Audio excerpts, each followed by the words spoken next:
লোভ আপনার অন্তরের আরো একটা শত্রু। দেখতে গেলে এটা একটা শব্দ, একটা সংস্কৃত শব্দ। লব ধাতু থেকে উৎপন্ন হয়েছে। এর অর্থ কিছু লাভ করা। কিছু লাভ করা অনুচিত নয়, আরো কিছু লাভ করাও অনুচিত নয়, কিন্তু সব থেকে বেশি আমি লাভ করব। আমি আরো চাই, আরো বেশি চাই, আরো বেশি পেতে চাই। এটাই হলো লোভ। আর এই লোভ যখন গ্রাস করে তখন আপনি যা পেতে চান, সে ধনই হোক বা মানই হোক, তা অর্জন করার জন্য মানুষ যে কোনো স্তরে পৌঁছে যেতে পারে। যদি মানুষ ধন অর্জন করতে চান তাহলে তার জন্য তারা অধর্মের পথেও চলতে পারেন। যদি সম্মান অর্জন করতে চান তাহলে অন্য মানুষকে ছোটও করতে পারেন। শেষ পর্যন্ত আপনার এটা মনে হতে পারে যে যদি একটু অল্পই প্রাপ্ত করতাম, কিন্তু ভালোবেসে প্রাপ্ত করতাম, এই জীবন আরো অনেক বেশি সুখী হতো। লোভ আপনার জীবনে, আপনার মনে কখন যে প্রবেশ করবে সেটা আপনি জানতেও পারবেন না। তাই এটা চিনতে শিখুন আর তৎক্ষণাৎ জীবন থেকে বাইরে ফেলে দিন। যা কিছু লাভ করতে চান তা ভালোবেসে লাভ করুন, আর সেই ভালোবাসার সাথেই বলুন রাধা রাধা রাধা রাধা। আপনারা হয়তো ভাবছেন কি আশ্চর্য ব্যাপার, প্রত্যেকবার আমি কথা শেষ হওয়ার পরে রাধা রাধা বলি। এইবার আমি আগেই বলে দিলাম। কারণটা কি? কারণ সূত্রপাত হয় নিঃস্বার্থ আবেগের দ্বারা। ঠিক যেমন একজন মাতাকেই দেখে নিন। যখনই একজন মাতা সন্তানকে জন্ম দেন তখন এই সংসার ভুলে যায় যে তার জন্য এটা একটা নতুন জন্ম। কারণ একজন নারী তখন একজন মাতৃরূপে নতুন ভাবে জন্ম নেন। একজন নারী স্ত্রী ও গৃহবধূ রূপে কিছু অধিকার লাভ করে থাকেন, কিন্তু তিনি যখন মা হয়ে যান তখন তিনি শুধুই দান করতে শেখেন। নিজের সন্তানের জন্য কত কিছুই না করেন, তাকে বাৎসল্যের সাগরে ভাসিয়ে নিয়ে যায়। এই সংসারে রাজকুমার জন্ম নিতেই পারেন, তাকে রাম এবং লক্ষণ কিন্তু মায়েরাই বানিয়ে তোলেন। একজন গোয়ালা জন্ম নেয়, তাকে দ্বারকাধীশ একজন মাই বানিয়ে তোলেন।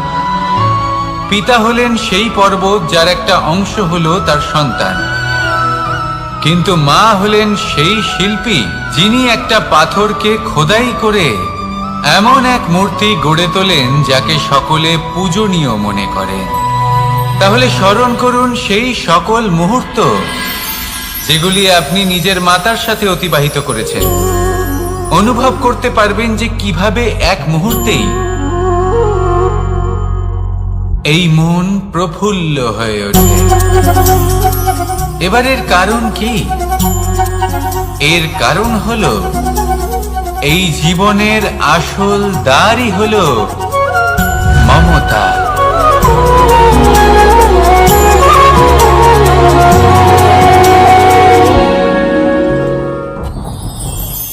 যত শক্তিশালী এই মন তত শক্তিশালী এই শরীরও।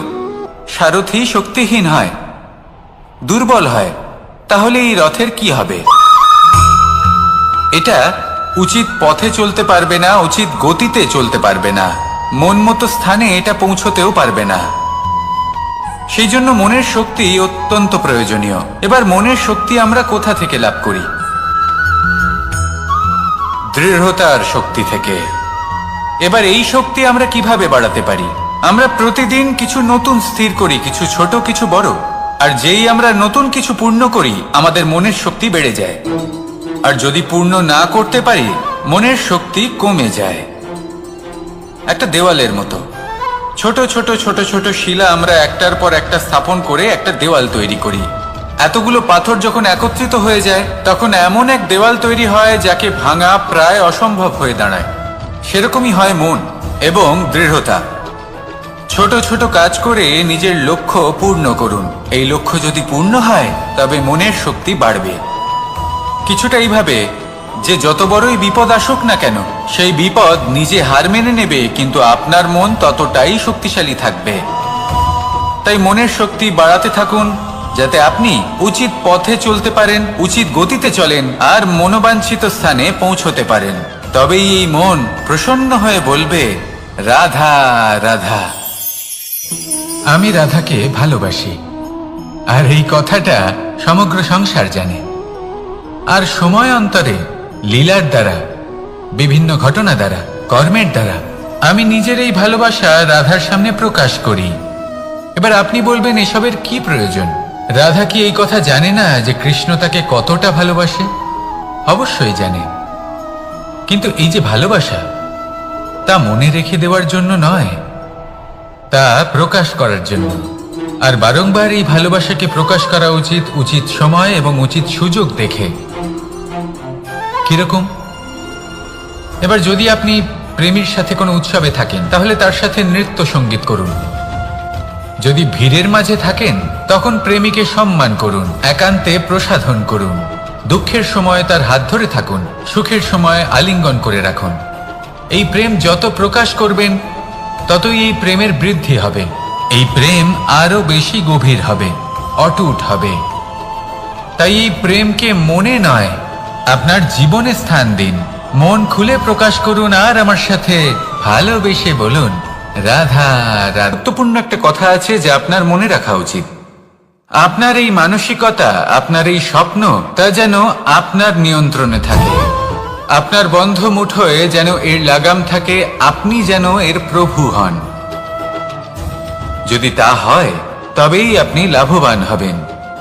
যদি এরা আপনাকে নিয়ন্ত্রণ করতে থাকে, যদি আপনার মুঠো খুলে যায়, না পথ আপনার নিয়ন্ত্রণে থাকবে, না মানসিকতা থাকবে, না স্বপ্ন নিয়ন্ত্রণে থাকবে। আর যদি তাই হয়, তাহলে আপনি আপনার ভবিষ্যৎ নষ্ট করে ফেলবেন। তাই নিয়ন্ত্রণ করতে শিখুন নিজের বিচার বুদ্ধি, নিজের মানসিকতা, নিজের স্বপ্নকে। নিজের এই স্বপ্ন পূরণ করুন, আর আমার সাথে ভালোবেসে বলুন, রাধা রাধা। আমার কাছে যশোদা মা যেমন, আমার কাছে দেবকী মা যেমন, আমার কাছে ঠিক তেমনই হলেন গোমাতা। এবার ভেবে দেখার বিষয় হলো এটা, যে এই সংসারে অসংখ্য প্রাণী আছে। একজন গাইকে একজন মায়ের মর্যাদা কেন দেওয়া হয়? তাহলে এর অনেকগুলো কারণ আছে। এই গাই অর্থাৎ গোমাতা, এনারা হলেন অত্যন্ত শান্ত, শান্তি প্রিয়, কখনো কারোর কোনো ক্ষতি করতেই পারেন না। গোমাতা যে দুধ নিজের বাছুরকে পান করান, সেই দুধই আমাদেরও দেন। সেই দুধ পান করে আমরা শক্তি লাভ করি। এই দুধ থেকে আমরা মাখন, ঘি, পায়েস, এইসব সুস্বাদু খাবার লাভ করি। গোমাতার গোবর আমাদের জ্বালানি হিসেবে সাহায্য করে, যার ফলে খুব কম সংখ্যক কাঠ ব্যবহার করা যায় এবং বেশিরভাগ জঙ্গল সুরক্ষিত থাকে। গোমাতার গোমূত্র, সেটাও আমাদের কাছে লাভজনক। এর দ্বারা আমরা অনেক রোগ থেকে মুক্তি লাভ করতে পারি। গোমাতা যখন একটি বাছুরকে জন্ম দেন, তখন সেই বড় হয়ে আমাদের ক্ষেত কর্ষণ করে। সেই জন্য গাইকেও জীবনে মায়ের মর্যাদা দেবেন। যতটা সম্ভব তাকে সেবা করুন এবং ভালোবেসে তাকে পালন করুন। এই মন নিজে থেকেই প্রসন্ন হয়ে বলবে, রাধা রাধা। চলতে থাকা, থেমে যাওয়া, বিশ্রাম নেওয়া, তারপর দম নিয়ে পুনরায় দাঁড়িয়ে পড়া, আর তারপর আবার সেই পথ চলা। এটা জীবনের অভিন্ন এক অঙ্গ, এটার থেকে আপনি পালাতে পারবেন না। কিন্তু এই অঙ্গকে আপনি নিজের জীবনে কিভাবে প্রয়োগ করবেন, কিভাবে তাকে কাজে লাগাবেন, সেই সিদ্ধান্ত আপনাকে নিতে হবে। যারা হেরে যান তারাও জীবনে থমকে যান, আবার যারা জেতেন তারাও দাঁড়িয়ে পড়েন। যারা হেরে যান তারা হাঁপিয়ে দাঁড়িয়ে পড়েন, যারা জিতে যান তারা দাঁড়িয়ে পড়েন সেই সর্বোচ্চ স্তরে পৌঁছে গিয়ে। এবার দাঁড়াতে তো আপনাকে হবেই, তা হতেই হবে। কিন্তু কখন, কিভাবে দাঁড়াবেন, ক্লান্ত হয়ে নাকি সর্বোচ্চ স্তরে পৌঁছে গিয়ে, সেই সিদ্ধান্ত আপনার। অবশ্যই দাঁড়িয়ে পড়ুন, কিন্তু ক্লান্ত হয়ে নয়, কারণ আপনাকে পুনরায় দাঁড়িয়ে পড়তে হবে, পুনরায় যাত্রাপথে এগোতে হবে এবং সর্বোচ্চ স্তরে পৌঁছতেই হবে। রাধা রাধা। স্বপ্ন, আমরা জীবনে স্বপ্ন দেখতে থাকি। সেটা পূরণ করার পূর্ণ প্রয়াস করে থাকি। কিন্তু এই স্বপ্ন পূরণ না হওয়ার পরিস্থিতিতে আমরা ভেঙে পড়ি, ছিন্ন বিচ্ছিন্ন হই। আর তারপরেই বোঝা আমরা আগামী প্রজন্মের ওপর রীতিমতো চাপিয়ে দিই। আমরা এটাই মনে করি যে আমরা যেটা হতে পারিনি সেটা আমাদের সন্তান অবশ্যই হবে। আমরা যা কখনো পাইনি আমাদের সন্তান অবশ্যই তা পাবে। এটা যে অনুচিত সেটা আমরা ভাবি না, কিন্তু এটা ভুল। আর এই ভুল আমরা সকলেই করে থাকি। সন্তান প্রকৃতি আর পরমাত্মার আশীর্বাদ।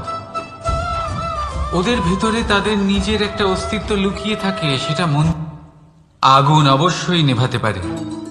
ঠিক সেই রকমই হয় আমাদের সম্পর্ক, সম্পর্ক যা আমরা বহু বছর পরিশ্রম করে তৈরি করি, যে দরকার পড়লে আমাদের সহায়ক হয় কোনো না কোনোভাবে। সেই জন্য সম্মান করতে শিখুন এই সম্পর্কগুলিকে, শিখুন এই সম্পর্কগুলিকে অটুট রাখতে। কথায় কথায় এই সম্পর্কগুলিকে ভেঙে দিতে শিখবেন না। রাধা রাধা। বিষ, এই শব্দটা শুনলেই মনে অনেক কল্পনা জন্ম নেয়, আর আমাদের চারিদিক থেকে ঘিরে ধরে। তখন এই অহংকার আমাদের ছায়ার মতোই বিলুপ্ত হয়ে যায়। তাই সেই কারণে এই আত্মসম্মান নয়, এ হলো অহংকার। আর অহংকার আর কিছুই নয়, শুধু পতনের দিকে প্রথম পদক্ষেপ। আর এই জীবনে পতনের দিকে নয়, প্রেমের দিকে এগিয়ে যান। আর আমার সাথে ভালোবেসে বলুন, রাধা রাধা। আপনি কি কখনো ফলে ফুলে পরিপূর্ণ বৃক্ষ দেখেছেন? তার ডালগুলো কিরকম স্বাধীনভাবে বেড়ে ওঠে, কিন্তু যদি এই ডালগুলো মূলের সাথে ঠিকভাবে যুক্ত না থাকে, সেই বৃক্ষের মূলগুলি গভীর না হয়, তাহলে কি হবে? তাহলে কি সে সেই সব সুবিধা পাবে? কখনোই নয়। সেই বৃক্ষের ডাল পড়ে যাবে, সেই বৃক্ষ ভূমিষ্ঠ হয়ে যাবে। ঠিক সেইভাবেই চিন্তা ভাবনার স্বাধীনতার আনন্দ আপনি তখনই আস্বাদন করবেন যখন আপনার শিক্ষা গভীর হবে। তাই স্বাধীন থাকুন দৃষ্টিভঙ্গিতে, কিন্তু যুক্ত থাকুন শিক্ষার সাথে। রাধা রাধা। সমাজ, আমরা এই সমাজে বাস করি, আর বহুবার একটা গুরুত্বপূর্ণ কথা ভুলে যাই। এই সমাজ আমরা সকলে মিলে তৈরি করি। সমস্ত সময় কাটিয়ে দিই এইটা ভাবতে ভাবতে যে এই সমাজ কি ভাববে, আমার কি করা উচিত, আমার কি ভাবা উচিত, কি পড়া উচিত, কোনটা সঠিক কোনটা ভুল। যদি আমি এটা করি তাহলে কয়েকজনের এটা মনে হবে না তো যে আমি খারাপ, যখন আমি তা নই। মনে ভয় উৎপন্ন হয় সেই কয়েকজন মানুষের জন্য। তার কারণ হলো আমরা আমাদের মনের কথা শুনতে পাই না, না শুনতে পারি, না বলতে পারি, আর না করতে পারি। সেই কয়েকজন মানুষের ভয়। সংসারে প্রতিটি মানুষেরই নিজের আলাদা আলাদা ব্যক্তিত্ব আছে, আলাদা দৃষ্টিভঙ্গি আছে। তাই যদি আপনি এটা ভাবেন যে আপনি সবাইকে খুশি করতে পারবেন, তাহলে আপনি ভীষণ বড় ভুল করছেন। জীবনে কর্ম তাই করুন যাতে আপনার অন্তরাত্মা সন্তুষ্ট হয়। আর অন্তরাত্মা সন্তুষ্ট তখনই হবে যখন আপনার কর্ম শুভ হবে। তাই নিজের মনের কথা শুনে এই সংসারে শুভ কর্ম করতে থাকি। পাতাকে দেখুন, কত কোমল, কত শীর্ণ। যদি এর উপরে একটুও জোর খাটান বেঁকে যাবে। পাতা তো এরকমই হয়, একটু জোর খাটালেই তা বেঁকে যায়। এদের নমনীয়তার জন্য। কিন্তু ওদের এই নমনীয়তার জন্য ঝড়ে বিপর্যয়ে ওরা ভেঙে পড়ার থেকে বেঁচে যায়। যদি এদের বদলে কোনো দৃঢ় বৃক্ষ হয়, তখন হাওয়ার তীব্র গতি সে সহ্য করতে পারে না, তার সম্মুখীন হতে পারে না, ভেঙে পড়ে যায় সে। ঠিক সেই রকমই হয় আমাদের সম্পর্ক। যদি এর মধ্যে সম্পর্কের সামনে নত হতে শিখো, রাধা রাধা, প্রেম। আমরা সকলে প্রেম করি, প্রেম পাওয়ার চেষ্টা করতে থাকি। আর এমনও অনেক মানুষ আছেন যারা প্রেম অর্জন করেও ফেলেন, কিন্তু সেখান থেকে শুরু হয় এক নতুন অধ্যায়। আচমকা দুই প্রেমীর কিছু অনুচিত বলে মনে হতে থাকে। আচমকা দুজনে নিজেদের অস্তিত্ব নিয়ে বিচলিত হতে থাকেন। এবার এমন হলে কি করা যেতে পারে? আর এই হলো জুন। প্রেম আপনাকে কোথায় কোথায় নিয়ে যায়। রাধা রাধা। জীবনে ক্ষমা চাওয়া তাও কিছুটা সহজ, ক্ষমা করতে পারা অত্যন্ত কঠিন। ক্ষমা দুই অক্ষরের এই শব্দ হতে পারে, কিন্তু অত্যন্ত বড় এই শব্দ, অত্যন্ত গুরুত্বপূর্ণ এই শব্দ। কখনো কখনো অন্য কাউকে ক্ষমা করে দেওয়া তাও কিছুটা সহজ কাজ, কিন্তু নিজেকে ক্ষমা করতে পারা অত্যন্ত কঠিন হয়ে দাঁড়ায়। অতীতে যদি আমাদের এমন কোনো ভুল হয় যে কারণে আমরা ক্ষমা করতে না শেখেন, নিজেকে ক্ষমা যদি না করতে পারেন, তাহলে তা আপনার জীবনের সব থেকে বড় বাধা হয়ে দাঁড়াবে। সেই জন্য জীবনে অবশ্যই শিখুন যে কিভাবে নিজেকে ক্ষমা করতে হয়, আর শিখুন যে আগের করা ভুল আবার কি করে না করা যেতে পারে। এই মন হালকা হবে আর প্রসন্ন হয়ে বলবে, রাধা রাধা। এই সংসারে যখনই কোনো সমস্যা আসে, তখন আমরা আমাদের সব থেকে বড় সম্বলের কাছে আশ্রয় খুঁজি, তা হলো আমাদের বিশ্বাস। এবার প্রশ্ন হলো এটাই যে এই বিশ্বাস কার উপর করা যেতে পারে?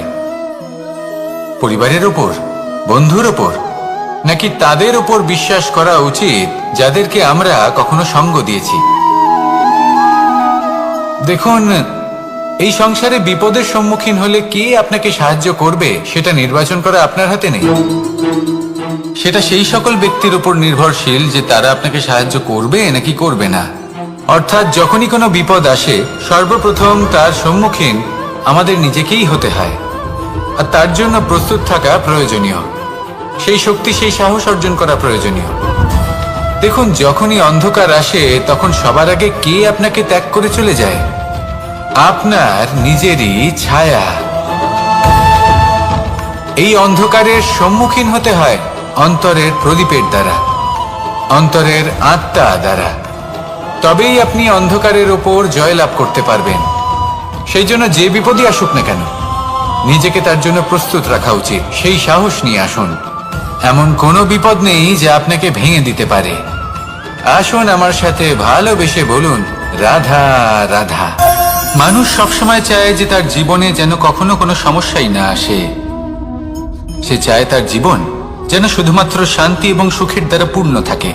কিন্তু এই চাহিদা অনুচিত কিছু নয়। আমরা সবাই এটাই চাই যে জীবনে সুখ থাক, শান্তি থাক।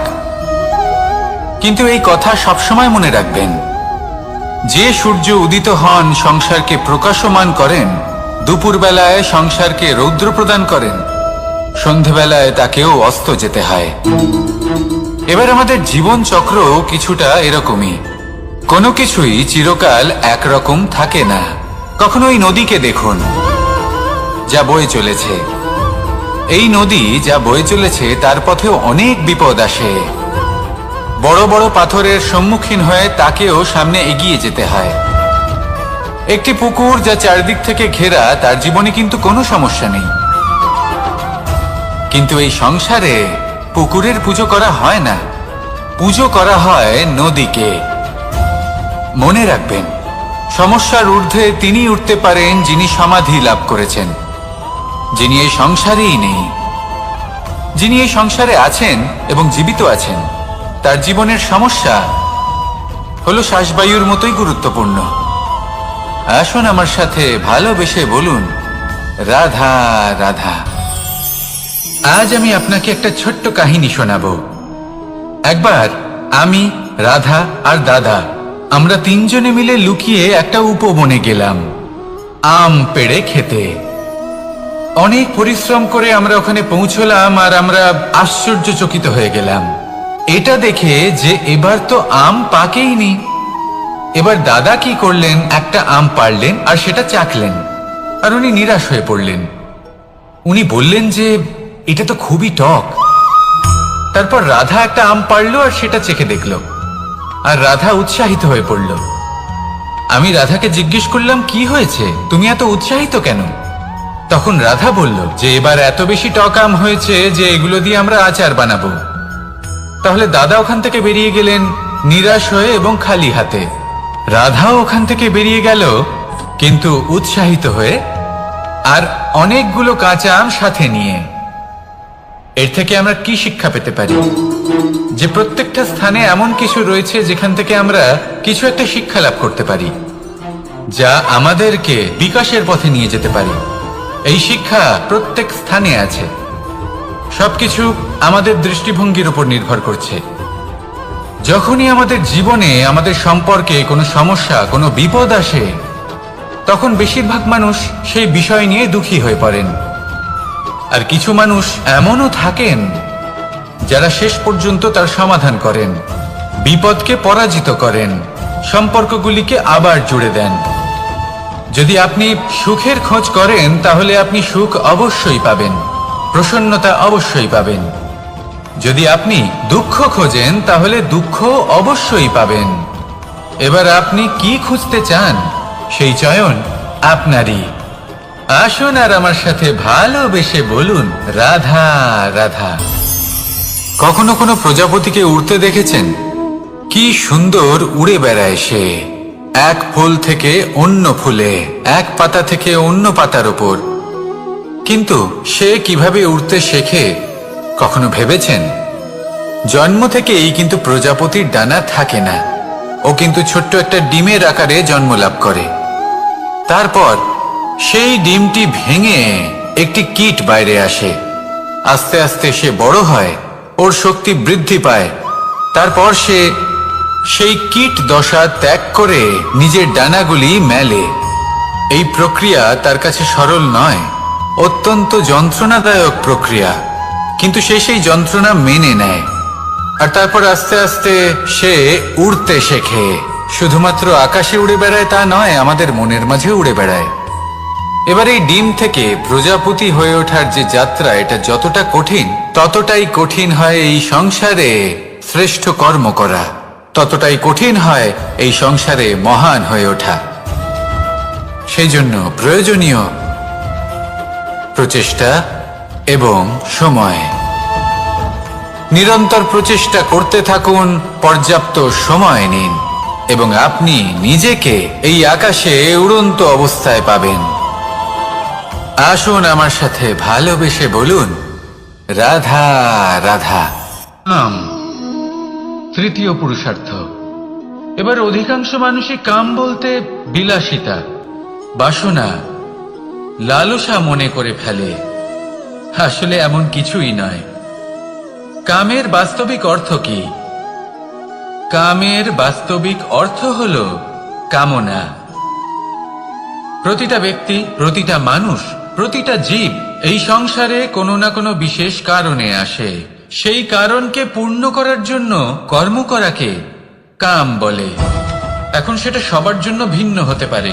কারোর কাছে সেটা জ্ঞান অর্জন করা হতে পারে, আবার কারোর কাছে নির্মাণ করা হতে পারে। কারোর জন্য পরিবারকে সঞ্চালন করা হতে পারে, আবার কারোর জন্য এই সংসার থেকে পাপ দূর করা হতে পারে। কিন্তু সবথেকে গুরুত্বপূর্ণ হলো যে মানুষ যেন নিজের কর্ম ঠিক করে করে, সম্পূর্ণ যত্ন নিয়ে করে। তৃতীয় পুরুষার্থ মানে এই কাম। এটার অনুচিত অর্থ নিজেকে বোঝানো মানেই সমগ্র জীবনকে অর্থহীন করে দেওয়া। তাই প্রেম দ্বারা আপনার এই সংসারে আসার কারণটাকে অনুসন্ধান করুন, আর এই প্রেমের সাথেই বলুন রাধা রাধা। এবার এই পুরুষার্থের বিষয়ে আপনারা অবশ্যই শুনেছেন, মোক্ষ, চতুর্থ পুরুষার্থ। আপনারা কি জানেন এই মোক্ষ আসলে কি? ধর্ম, অর্থ, কামনার পালন করতে করতে মৃত্যু লাভ করা, এটাই কি মোক্ষ? না, মোক্ষ হলো সেটাই যা জন্ম এবং মৃত্যুর ঊর্ধ্বে। প্রত্যেক ব্যক্তি, প্রত্যেক জীবই সংসারে কোনো না কোনো বিশেষ প্রয়োজনে আসে। ধর্মপথে, সৎপথে অর্থ উপার্জন করা, প্রয়োজনকে পূর্ণ করার চেষ্টা করতে করতে সেই প্রয়োজনকে পূর্ণ করা তাকে মুক্তির পথে নিয়ে যায়, যা হলো মোক্ষ।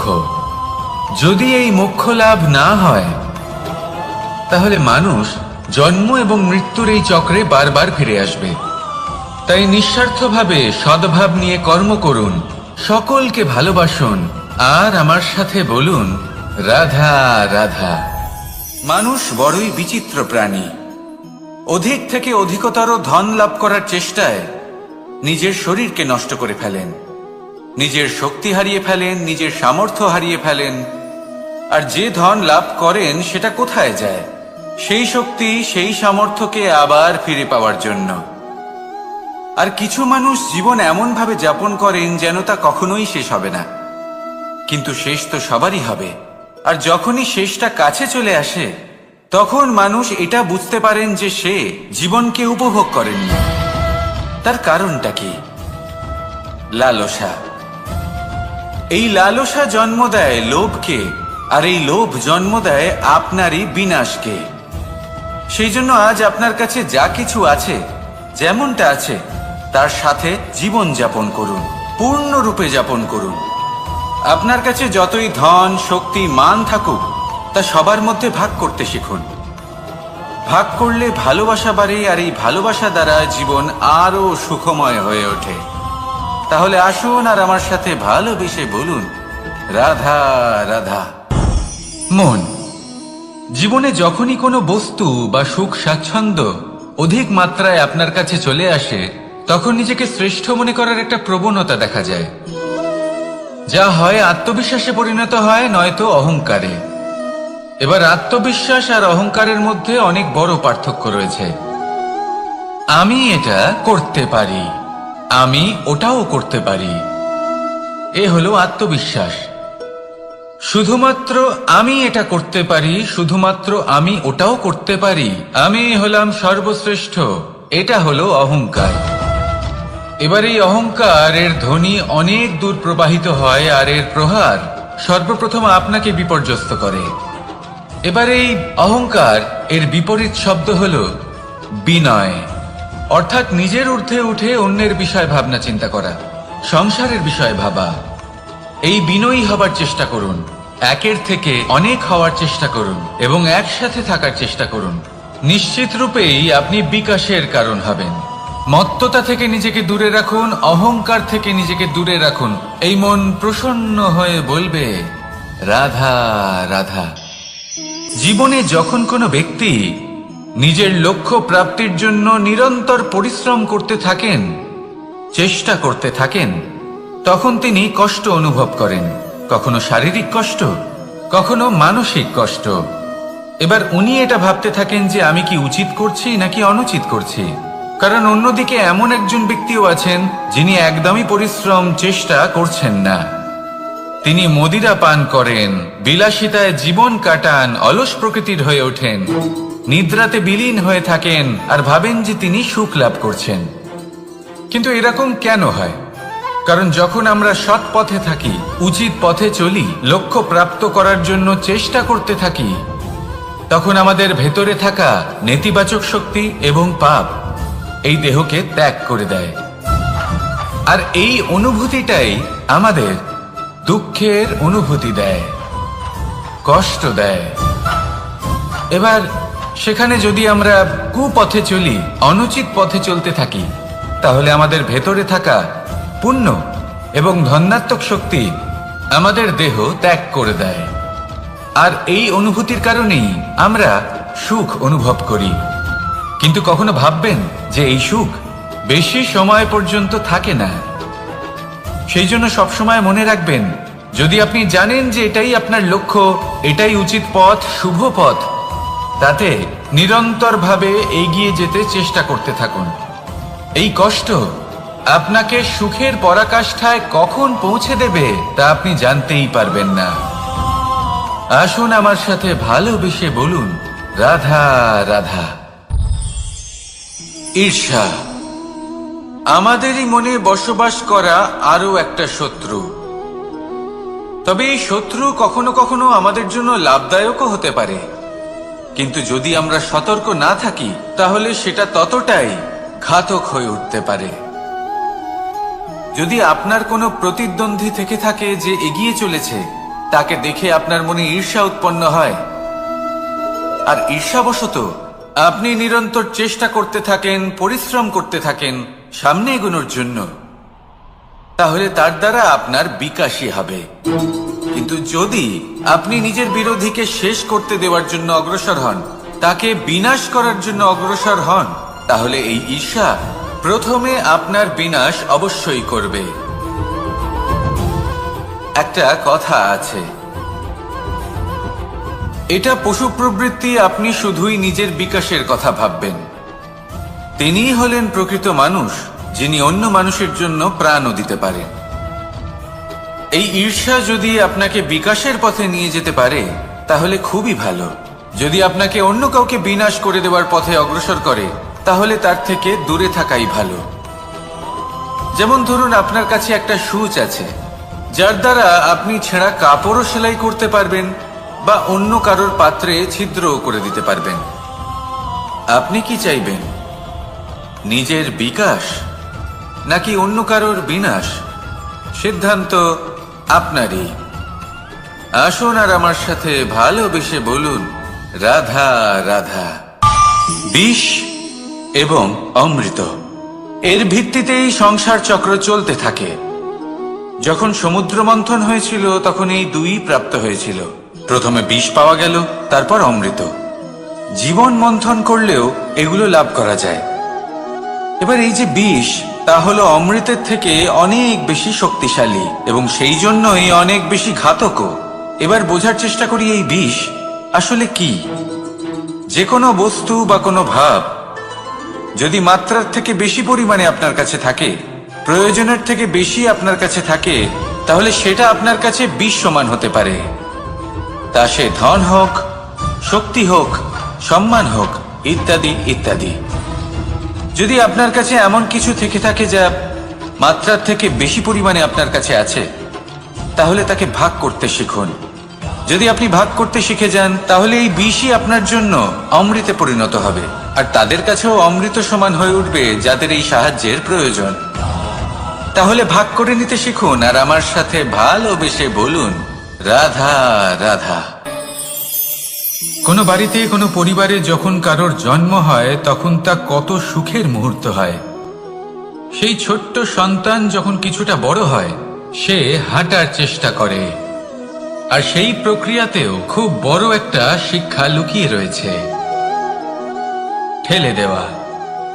যখন আপনি হাঁটতে চান, সামনে এগোতে চান, তখন আপনি কি করেন? নিজের পায়ের তলার যে মাটি, তাকে আপনি পেছনে ঠেলে দেন। ব্যাস, এই একই জিনিস তো জীবনেও শিখতে হবে। এবার যদি আপনি জ্ঞানের পথে অগ্রসর হতে চান, তাহলে অজ্ঞানতাকে পেছনে সরিয়ে দিতে হবে। যদি আপনি প্রকাশের দিকে এগোতে চান, তাহলে অন্ধকারকে পেছনে সরিয়ে দিতে হবে। যদি আপনি ভবিষ্যতে সফল হতে চান, তাহলে অতীতের যে অসফলতাগুলিকে পেছনে সরিয়ে দিতে হবে। যে জল বইতে বইতে থেমে যায়, তাকে আমরা নালা বলে থাকি।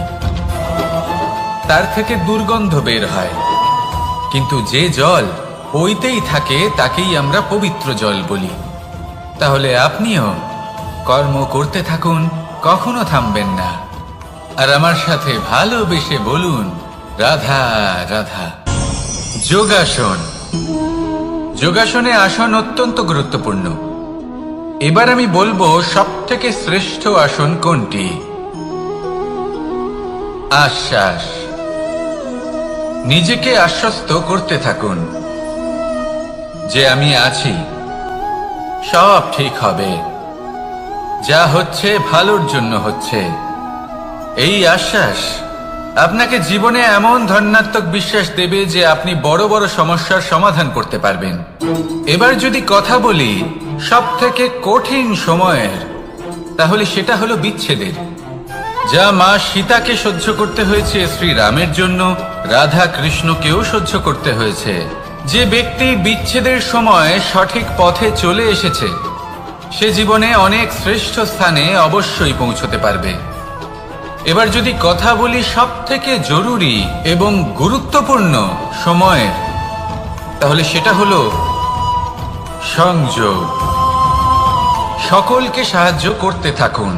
আপনি অন্যদের সাহায্য করে তাদের যত আনন্দ দিতে পারবেন, ততটাই আনন্দ আপনারও জীবনে অবশ্যই আসবে। আসুন আর আমার সাথে ভালোবেসে বলুন, রাধা রাধা।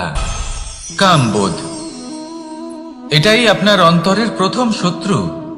বেশিরভাগ মানুষই কামবোধ বলতে লালসা বোঝেন, কিন্তু এটা সম্পূর্ণ সত্য নয়।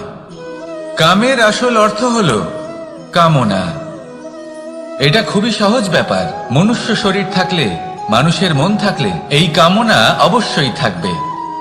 এবার এটাই দেখতে হবে যে এই কামনা নেতিবাচক কামনা।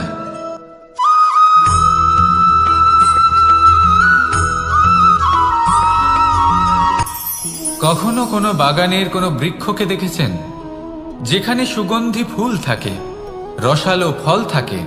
তখন মন প্রফুল্ল হয়ে ওঠে, মন থেকে সেই বৃক্ষের প্রতি ভালোবাসা জন্মায়। কিন্তু যিনি বাগানের মালিক, শুধুমাত্র তিনিই জানেন যে কিভাবে এই বৃক্ষকে আগলে রাখতে হয়, কিভাবে তার পরিচর্যা করলে এতে সুন্দর সুগন্ধি ফুল হবে, রসালো ফল হবে। কখনো কখনো প্রয়োজনের থেকে বেশি রোদ পেলে এই বৃক্ষগুলি শুকিয়ে যায়, প্রয়োজনের থেকে কম রোদ পেলেও এই বৃক্ষ কিন্তু শুকিয়ে যায়। প্রয়োজনের থেকে কম জল যদি পায়, এই বৃক্ষ শুকিয়ে যেতে পারে। প্রয়োজনের থেকে অতিরিক্ত জল যদি পায়, তখনও এই বৃক্ষের শিকড়গুলি নষ্ট হয়ে যেতে পারে। এবার এটাই কিন্তু আমাদের সংসারের সাথেও হয়। আমাদের সংসারের সকল প্রতিভাশালী ব্যক্তি, যেমন লেখক, বিচারক, প্রবক্তা, যোদ্ধা, এদের সবার ক্ষেত্রে এই কথাটাই প্রযোজ্য।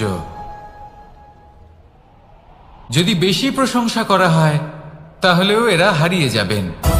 প্রয়োজনের থেকে বেশি যদি নিন্দা করা হয়, তখনও তারা নত হয়ে পড়বেন।